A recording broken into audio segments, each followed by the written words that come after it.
Welcome to EduTalk. My name is Antoinette Richardson, and I'm Chief Education Officer in Mayor Raz J. Baraka's Office of Comprehensive Community Education. EduTalk is a show where we talk about all things education in the city of Newark. And we haven't done a show in a while because of the coronavirus epidemic, but it's time for us to return to our new normal. And our new normal means that we will bring the issues regarding education to you the way we do everything right now, and that's virtually. So I have a smile on my face because I'm really glad that we're back and that we're able to talk to you. But we know that today's topic is a very, very, very serious one. And education, EduTalk. We talk about all things education, and a lot of things have been impacted by COVID-19, but none have been impacted, I think, more than education and the disruption that was necessary to take place to education all over the United States, all over the world. But we're focusing right now on impact on Newark.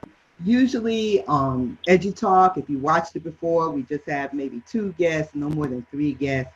But we actually have 6 guests today because we thought it was very important to have a number of perspectives, to have students, to have parents, to have community leaders to talk about the impact on education in Newark. And so I'm going to just take a minute and introduce each of our guests. If you could just like wave when I introduce you. Okay, first we have Carrie Lagoso Miserel, and Carrie is the Executive Director of the Greater Newark Healthcare Coalition. And we have Kalina Berryman, and Kalina is the Director of the Abbott Leadership Institute, which is part of Rutgers University, Newark. And we have Clarabelle Aguilar, and Clarabelle is here. She is a parent, and right next to her is her daughter, Aaliyah, and they're both going to be participating today. And then we have 2 more students. We have Chidera Okiki, and Chidera has graduated. Okay, he graduated from Central High School. Yay! Okay, in 2020. So he's a 2020 graduate, the graduation year that goes down in history. And he didn't get sidetracked though. Chidera will be attending Montclair State University. And then we have Fatima Luau. And Fatima is a junior at Central High School. And I thought it was very important to have the students here because, adults, we can talk all we want, but it's the students who are really going to have to experience what school is going to be like, who have gone through the virtual education experience and will experience what school looks like in September. And so we want to kind of gauge what their feelings are about it and what they think about it. So before we go any further, we always have a fun fact when we do EduTalk. But because of this coronavirus, I'm going to call it an unfun fact, okay? An unfun fact. Here is the question. The question is, can young people get the coronavirus, COVID-19? Don't answer it now. We're going to talk about that later on in the show. But that's the question. A simple question, but everybody does not believe the same answer. So we'll talk about that as we go along. So now we're just going to kind of open up the discussion. And I'd like to start with our students. How did you feel in March when schools first closed? What was your first initial gut reaction when you found out that you would definitely not be going back to school anymore during this school year? Chidera? Chidera, would you like to go first to respond to that? Sure. So when I was told, when we were told that school was gonna be on pause in March, I was kind of happy because like it was giving me a break from school, but at the same time I was like, I mean, we're gonna be working from home, so then I thought, dang, this might be my first experience, being homeschooled. But besides that, I did miss my friends and like the activities I was doing in school. So it wasn't really like uh, a comfortable situation for me. Thank you. Aaliyah?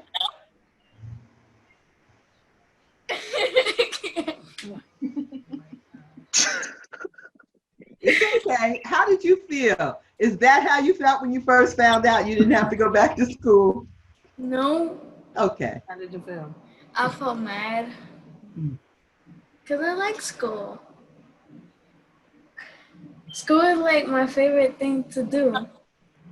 Well, not really. That's my least favorite. But I do like school because I get to see my friends and learn in person. And I really have this nice teacher named Mrs. Allen. Hmm. And And what she, school do you go to? Aaliyah, what school? What school do you go to? uh, the Okay. Quitman. Whitman. Wonderful. Thank you. Fatima? Well, when I learned that we wasn't going to school no more at that point, I felt overwhelmed because I knew the kind of person I was because I only learned visually actually because when I learned online, it was like they're just teaching me and I don't understand what they're saying anyways.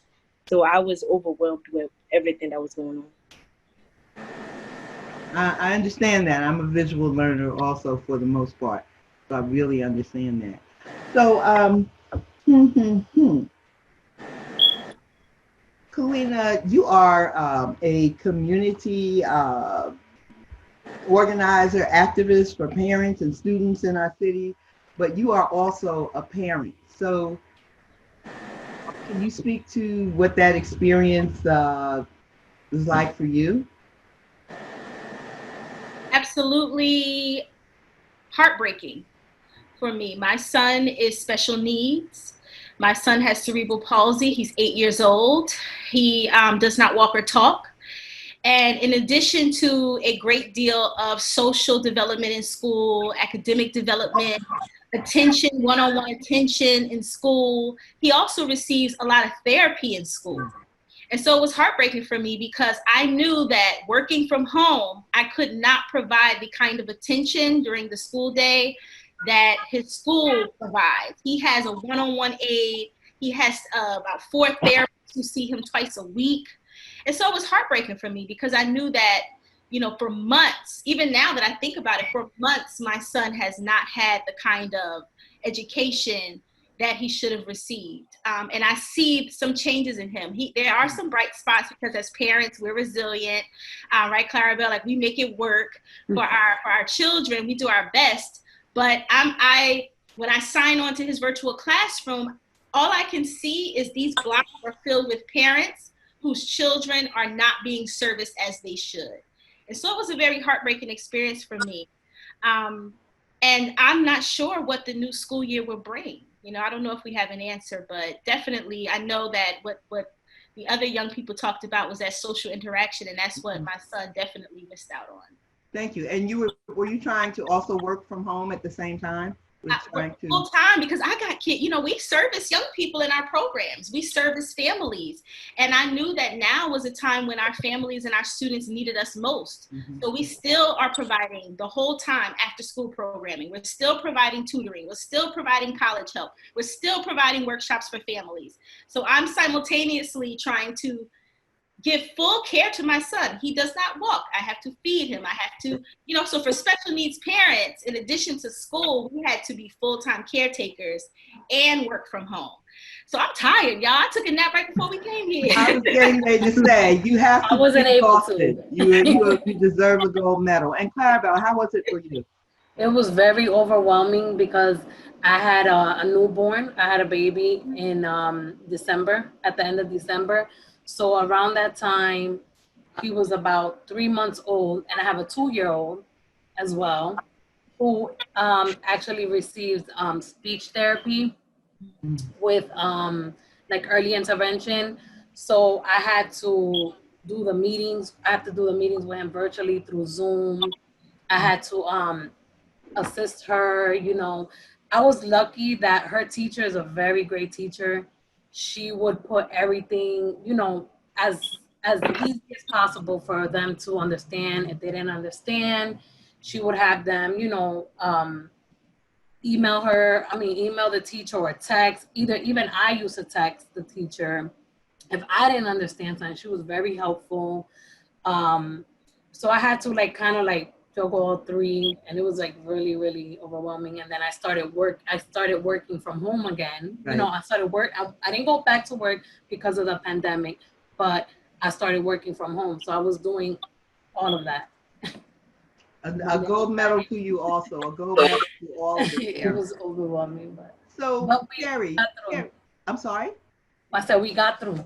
Yes, yes. Round one. Yes, Yeah. absolutely. So, Carrie, what is your biggest concern about the impact of the virtual learning, the at home, the lack of, the social interaction that has been spoken about? So I think it's three things. One, COVID's highlighting how much we've come to rely on schools for so many things for children, from nutrition and social, like we just said, social interaction and enrichment and all of that. So to have it go away overnight was a very startling, concern of what happens to kids. And the teachers are such trusted supports for kids who are eyes and ears and look out for kids. So to not have that was also a concern for child safety. But beyond that, I think it's really about the mental health. And we know that all of us, as we just spoke about, have had increased stress and anxiety about our health, our children's health, economics, and housing stability, and all of these other things. And that matters because now we're being asked to help with our children's school, and we're stressed and the kids are stressed, and it's just not a perfect combination to promote learning. And just the last quick thing I'll say is that, we're also concerned about disparities in access to technology and beyond equipment, people's ability to use it. I'm a self-confessed lower tech person, and when I had to help my 7-year-old, it was frustrating to try to navigate all that technology that was all foreign up until March, what was it, 15th or April, whenever we started. March. That is Thank true. you. March.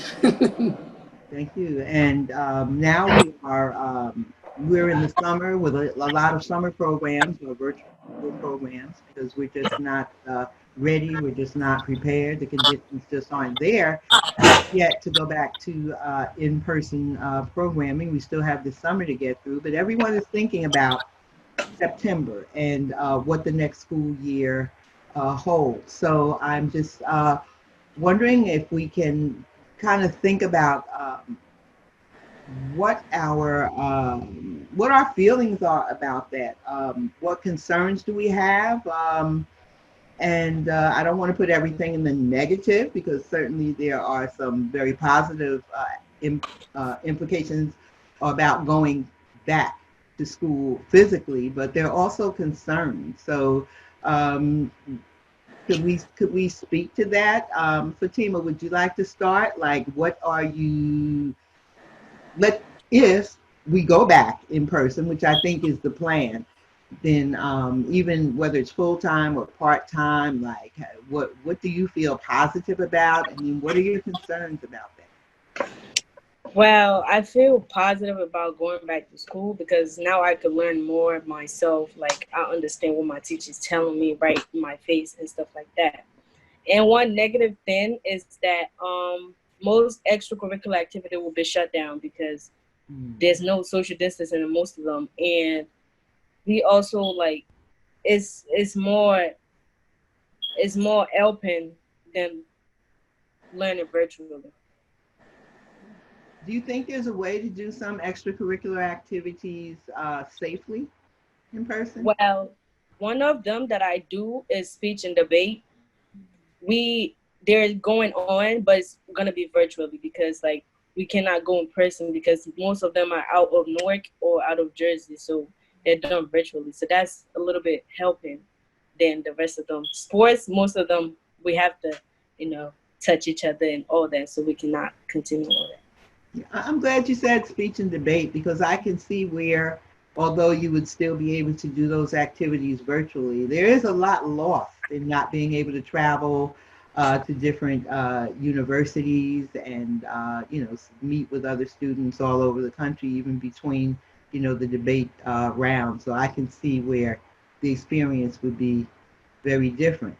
So they have to think of a way to bring some of that experience to you in terms of social interaction as well as actually the debate activity. That's my recommendation. Okay, who'd like to go next? Anyone who'd like to speak on this? Your hesitations, what you feel good about for the school year, Kalina?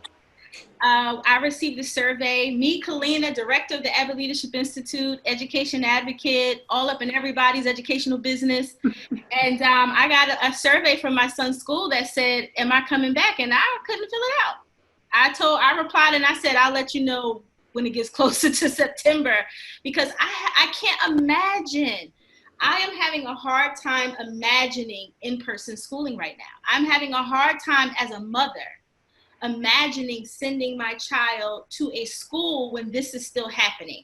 But I understand that even having that hesitation is a luxury. It's a luxury that I can work remotely. Rutgers has already told us we'll be working remotely for the rest of the year. That's a luxury for me. So what are we going to do? What are we going to do for parents who, we have to acknowledge the fact that there are parents who are not going to want to send their children back if we're not if we're not in the clear, and they're going to have to. And what are we going to do if people become sick? I'm more worried about the teachers and staff, because it seems like children have been, although they can get it, they haven't been as direly impacted by COVID. But I'm worried about that.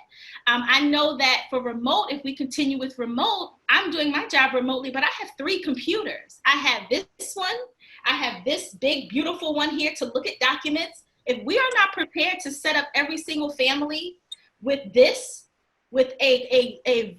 virtual video computer, a computer to do work, lighting that is appropriate, high-speed internet, if we're not going to commit to that, then how are we going to make remote learning work? The social inequities are just going to exasperate what's happening in our school system. So I am at a loss for what we can do in September. And I know that people are planning and talking about it, but I don't think anybody really knows. I think people are planning and talking about it. I think it's important to just be realistic about the fact that as hard as schools have tried, that there are certainly students who have, fallen between the cracks, who didn't have the devices, who didn't have the bandwidth, and those things absolutely, they have to be resolved, COVID or no COVID, but I think this is creating an opportunity to focus on those things and make sure that they're resolved. Okay, Tadira? Yeah, I agree with all that, because one thing that I really thought about is not a lot of kids have computers or internet access at home. And before we can talk about remote learning, how are some kids gonna even get the things that they need to learn at home if they weren't to go back to school in the fall? So they gotta work on that too, because not a lot of families are unfortunately supported with that type of finance. Right. Thank you. And Aaliyah, what about you? What do you think about going back, the things that kind of scare you a little bit, or the things you'll be happy about? What do you think? Nothing really scares me, but the thing that scares me the most is me getting sick and taking it out on my family members. Yeah. Because I don't know what this pandemic would do to us if we ever catch it. Thank you. You're scared that you would bring it home? That's kind of what you're thinking? Yeah. That, you know what, didn't even think about that, Aaliyah. You're so right. Wow, I didn't even think about that. Wow. It's scary because I feel like the smaller children don't really know how to social distance. Right. Like it's really concerning when it comes to smaller kids. Because even Aaliyah, I can tell her, wash your hands, wear your mask. But sometimes she can be very forgetful, and she'll probably forget to wash her hands, and then just like it's really concerning when it comes to smaller kids. That's Yeah, a I lot. think That's my worry, the yeah, smaller the kids. smaller. I'm sorry. I think all ages. All ages, yes, Yeah, but I'm wondering, Fatima and Shadira, what do you think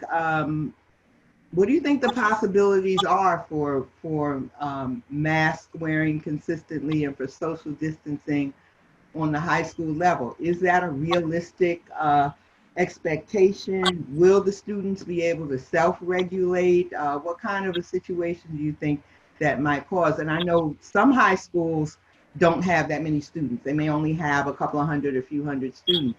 But I think Central High School is pretty full, right? Full of students.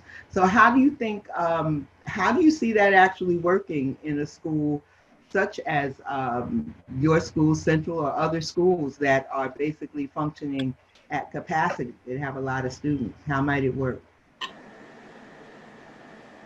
Any thoughts? Okay. Well, I think as a school, Central High School will really go, like they will try every possible best to stay safe, because even before we left school, we have some students that go around the hallway with masks on and gloves on.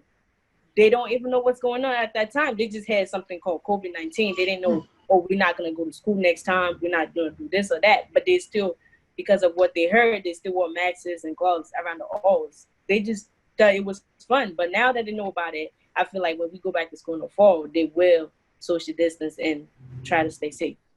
Well, that's wonderful to hear. That's very encouraging to hear. Tadira, is there anything you want to add on that? Um, the thing, see, all right. So like the thing about newer kids is that like they're very cautious. No matter how ignorant or like foolish they might act, they're like very cautious about their health. So um, I do have faith that kids will social distance in school, but at the same time, I know like a lot of kids that's like, oh, I miss my friends and all that stuff. Mhm. We can't. Will they really social distance like for the whole duration of school? I don't know about that, but I know when it comes to their health, that is something that they should and will take serious. I'm so encouraged by what you're both saying, because I know, for children and for teenagers, I mean, hugging, jumping, touching is such a natural thing and such a natural part of social development. But to hear you say that students really care about their health and the health of their families, it's just really encouraging to me. I didn't expect that answer, but I'm so happy to hear it. Carrie, is there anything that you would want to add to this? So something on my mind from the health advocacy perspective is that we've learned in the last month or so that in New Jersey the vaccine rates are dramatically down for children, and like between 40 and 60%. And we really have to get ahead of that, and we have to address getting children in Newark and everywhere in New Jersey appropriately vaccinated, so we're not further compromising people's health or setting ourselves up for a perfect storm as we enter into the flu season in the fall, and the potential next wave of COVID-19. So that's really on my mind and the minds of the clinical partners with whom I work. So basically, because of COVID-19, folks who normally would have taken their children to the doctor for vaccinations, in many cases, haven't done that. And so that leads to Right. a potentially bad situation coming up. So we would encourage parents then to go back to the doctor and to do the normal routines and caretaking that they would do for their children. So before, during the last few months, a lot of the medical care was virtual. Now many doctors' offices have opened up. Most of them are taking extreme precautions. So you should be able to take your child to the doctor and take care of their vaccinations and medical needs and dental needs also, because a toothache is nothing to play with. So dental health is important and it affects your whole body also. So yeah, we do want to see people get back to those kind of normal routines so that we can all stay healthy. Absolutely. Thinking about next school year, what would you suggest if you were to give a recommendation to the superintendent or to the principal of your school, your parents' school, or you know, any entity who is powerful in this city and who can impact what September looks like? I want to ask each of you, what kind of a recommendation might you make? And we're, what is it? It's mid-July now. They're doing all this planning and all of this stuff. And I'm sure that the principals and the superintendent will hear our voices on this show. So what would we want to tell them? Whoever would like to speak, what would we like to tell our superintendent, our I do. principal? How would the classrooms be set up? Because I know that in her classroom, they would have like a long desk. So there'll be two people sitting right next to each other. So a lot of their desks were like that. I would like to know how would the classroom setup be starting September when they open up? Okay. What do you think? Do you have a suggestion? Or do you want to know what he's? I mean, I know they have individual desks. Maybe that'll be better. Maybe asking for the glass to be around it will be too much. But like where I sit and the office where I work at, which is the mayor's office, we have a glass, over our desk. So I feel safe when I'm there. I still wear my mask, but I'm able to, kind of like relax. Like sometimes I'm gonna be honest. Sometimes I can pull down my mask because I'm by myself, but I know that I'm still safe because of the glass. Yeah. And I can always disinfect. So I feel like glass is a little bit safe as a little bit safe. Leah, I see you want to go ahead, Leah. So I think that if the classroom would look different, the teacher would have the glass first, like, in the middle. Well, when you first walk into your classroom or into the classroom, like, there's like a wall here, and then the wall is all over there. Where my teacher is sitting, maybe she could put like a little glass on there. Like every single teacher can put glass there, so when the child needs to ask a question, they can have their mask, and she can have her mask and tell the child or person whatever they need to say. Okay, so we should have those protections. We should have the plexiglass. We should have the masks. Thank you, Aaliyah, and you can Oh, visualize. and I have a question.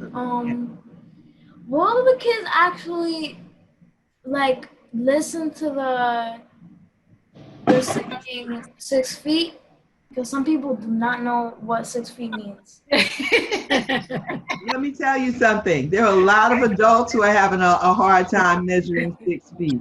So I think what they've done in a lot of like stores and stuff, they put tape on the floor. I think that your teachers will have to be creative in having like different kinds of maybe signposts in the rooms so that the students would know what the expectations are. But that would have to be different for every classroom because every classroom is different. But thank you. That's great. Fatima? Yeah. Well, I have a suggestion if it would like be good. Like high schools, I know about middle school, they do not move classes every 40 minutes or every double block.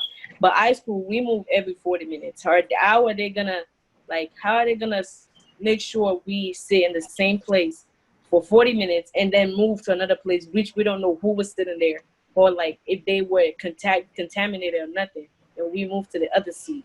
How are they gonna make sure we stay safe moving from classes to classes? What is your suggestion? Well, I personally I do not agree with it either, but it's a good suggestion. We should all our classes should be in one class. It's hard. It's very hard because we have 9 periods a day, getting through that in the same class is gonna be hard, but we still have to do it anyways. Like stay in the same class, in the same seat. Make sure like Aaliyah said, let there be glass around you and be safe by yourself. You don't have to go to the next one and then I don't know who was sitting in there, would they contaminated or nothing. Right. So then the teachers would move and the students would stay. Yeah, it's less teachers than more than students, so it will be like safer. Okay, thank you for that suggestion. Tadira, any suggestions? I think for high schoolers, we used to go back to like the middle school age when we would take certain classes on certain days. So like usually high schoolers now they got like what 6 to 9 periods a day. I think you should cut that down. So like not a lot of kids are forced to stay in a certain spot for like 8 hours a day.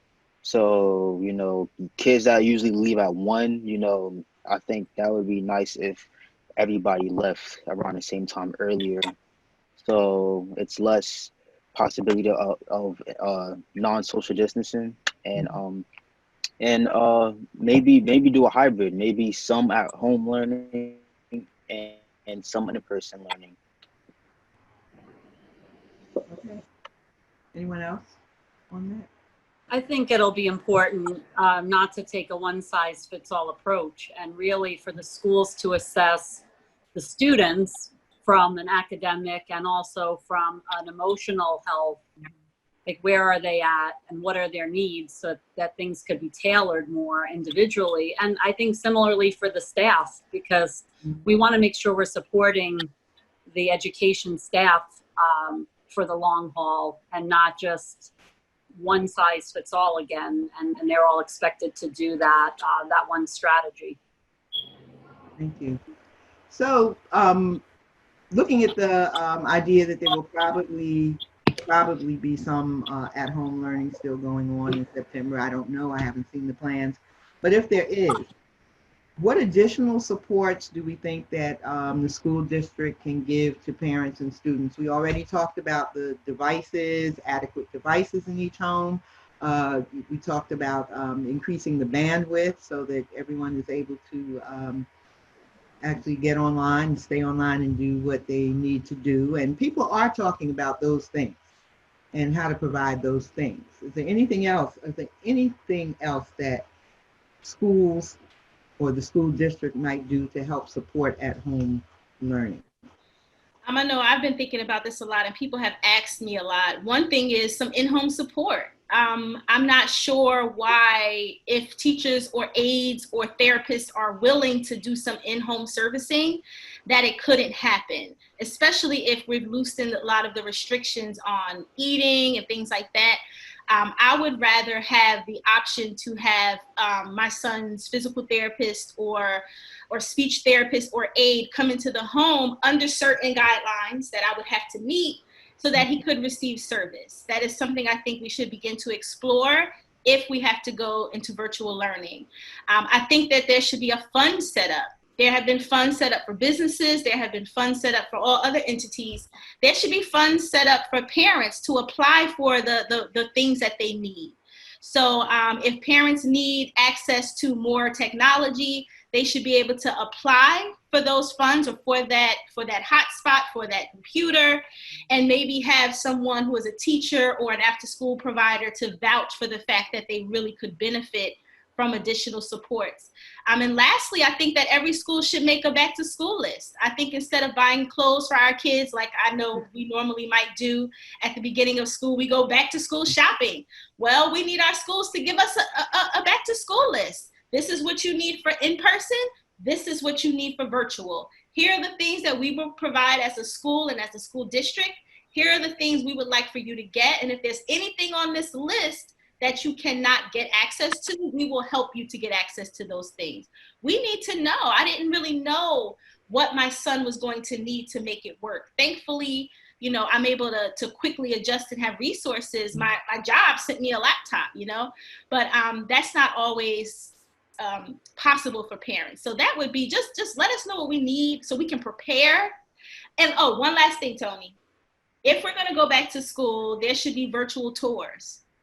Once the schools are ready, provide parents with an opportunity, multiple opportunities, not just one, but 3 or 4 opportunities where they can log on and they can see, because Clarabelle and Aaliyah, you talked about how is it going to look. You might feel more comfortable going back to school if you received the virtual tour and you saw before you got there what the school was planning. Because what I do know with my son's school is that I won't be allowed to go past the front door. Mm-hmm. Yeah. That's a problem for me. So I got to be really comfortable with what's on the other end of that door for me to let my son go through those doors. Thank you. Thank you so much. Aaliyah? Like, I was thinking if some kids will have, like, some kids be like mad sometimes in school. So I was thinking if school would come to Monday through Tuesdays, and then they have the Friday and Saturday off.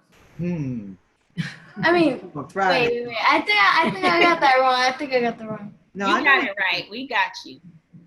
Thank Like, you. Yeah. So a 4 fun days a Friday. week of school, less days a week in school.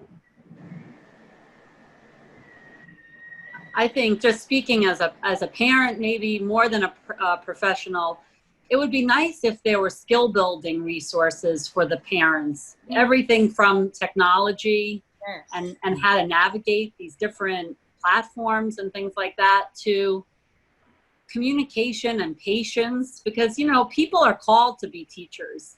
And if we didn't go into that profession, there are reasons we didn't go into that profession, number one. And number two, I mean, there's a lot of skill about positive communication and just focusing and creative strategies to inspire learning, that as parents, that's not necessarily intrinsic, to us. Absolutely. I can't imagine, and my children are adults now, but I can't imagine having to teach them when my son was in 4th grade. He was on a higher math level than me. But, I just can't even imagine that. But Carrie, you emailed us over a list of some very useful resources that we are going to make available to everyone. But could you talk about that just briefly? Sure.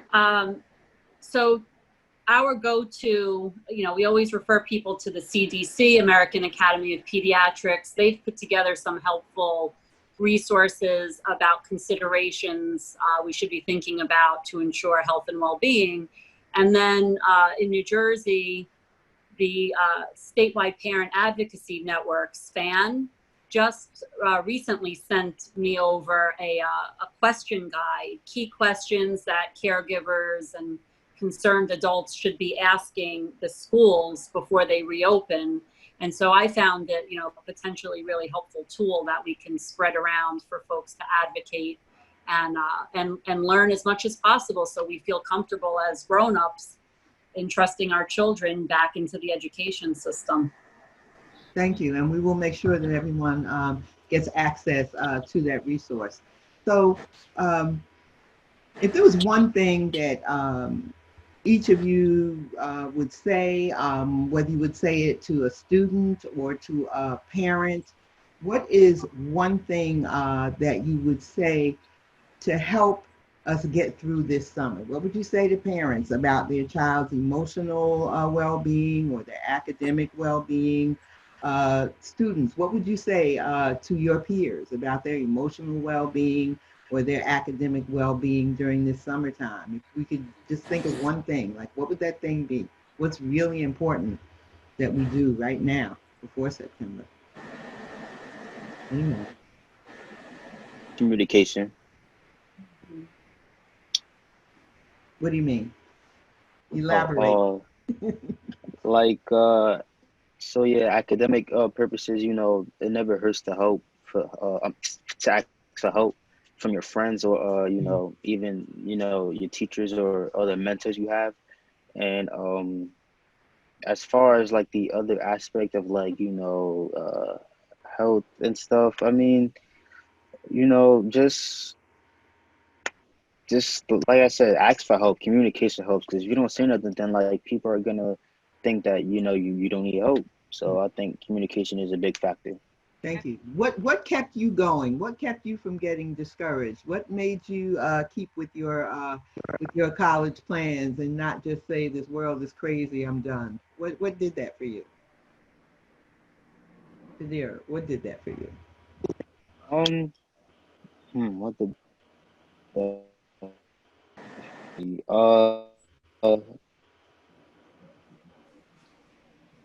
I guess just thinking about like because after everything that's been going on in the world, I'm a positive person, so I like to cling on to hope. So yeah, I just kept thinking about, one day we're all gonna be out of this, and that's what kept pushing me to just like, you know what, as long as you're doing what you gotta do and don't do nothing stupid, we fine. Ooh, thank you. Fatima, what would you say to your peers about getting through this summer and, what would your message be? Well, I was just, well, not to give up, because we all know like the circumstances of giving up. If you give up, you cannot go nowhere else. Like, think about your parents, what they want you to be. Think about your own dream yourself, what you wanted to be, what your plans were before this came up. Think about everything that's going on and just don't give up. Thank you. Aaliyah, what is your message to your friends? Okay, my message to my families and peers, I would say, like, it's okay, it's okay. You always wanted me to go to school so I can learn and get my own job one day. And I'm sorry. Cause if I don't go to Aaliyah, you're good. You're good. Thank you, darling. You made my day, Aaliyah. You really did. Selena, any words of advice to parents, emotional or academic, for this summer? Absolutely. I would say that my message before was for us to be forgiving, for us to give ourselves grace, for us to understand that this is something that we were thrust into that we didn't know was coming. That was my message last year. My message now is different. Boss up and get what you need that your children can succeed, because guess what? Our Black and brown children cannot afford to fall any further behind. And not that you have to have it all, but we can't say we didn't know next school year. We know the challenges our kids face with virtual learning. We know what we need in our homes. We know what it's going to take. And now is the time to act.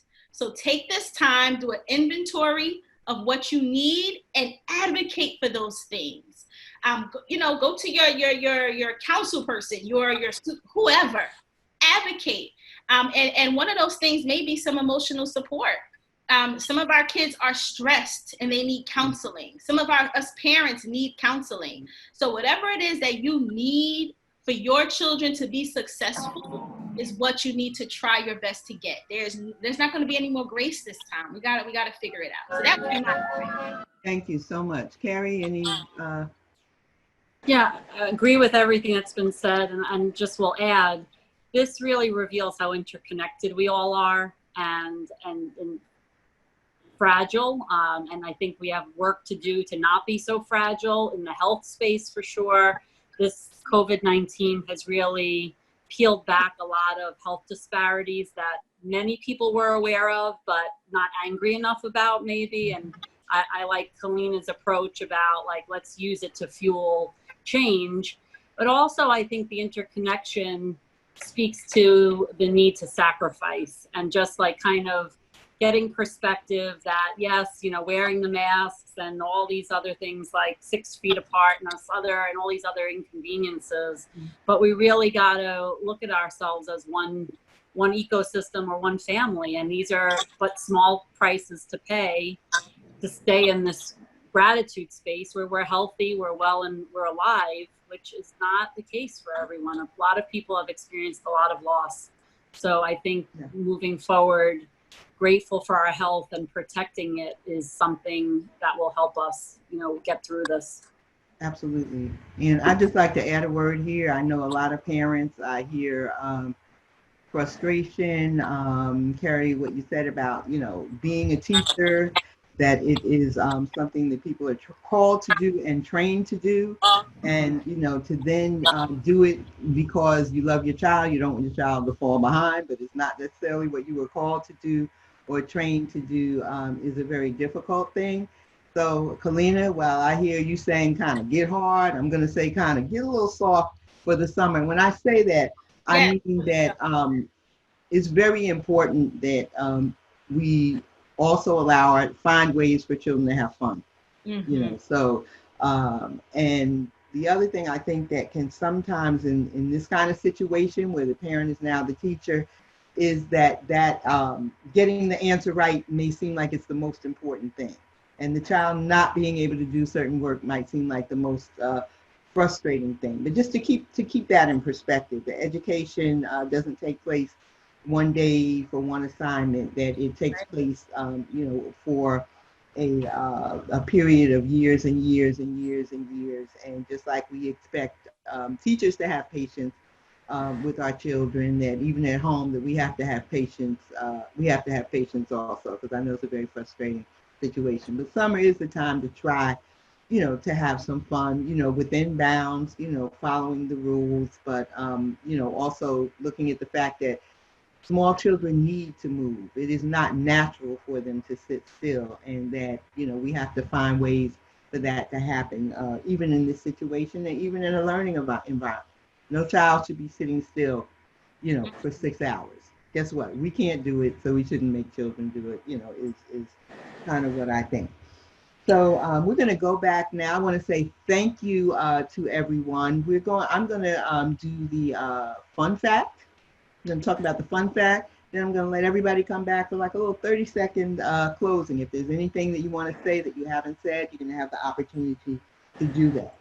So now, our fun fact, our unfun fact, because this is not fun, is can young people get the coronavirus, COVID-19? Can young people get it?